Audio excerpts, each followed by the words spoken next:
Magandang umaga po sa ating lahat. Narito ang ating weather update. Patuloy pa rin ang epekto ng shear line at amihan sa malaking bahagi ng Northern Luzon at Central Luzon. Kagabi po ay tuloy pong nalusaw itong binabantay nating low pressure area sa bandang Isabela. At kasalukuyan po, wala pa tayong nakikitang panibagong low pressure area o bagyo sa dagat Pasipiko, lalo na po sa loob ng ating Philippine Area of Responsibility.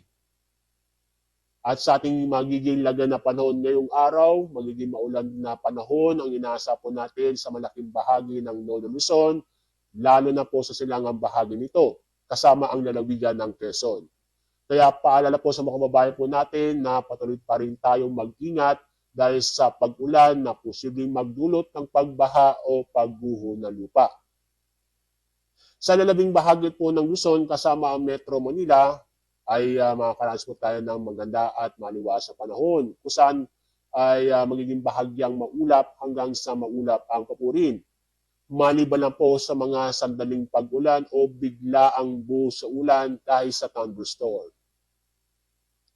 Sa Visayas at Mindanao, nang inyo makikita ay fair weather po tayo o maganda at maliwas sa panahon ngayong araw.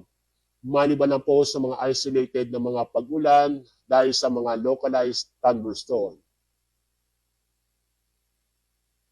Wala po tayong gale warning ngayong araw, kaya safe naman po pumalaot natin mga kababayan sa buong kapuluan.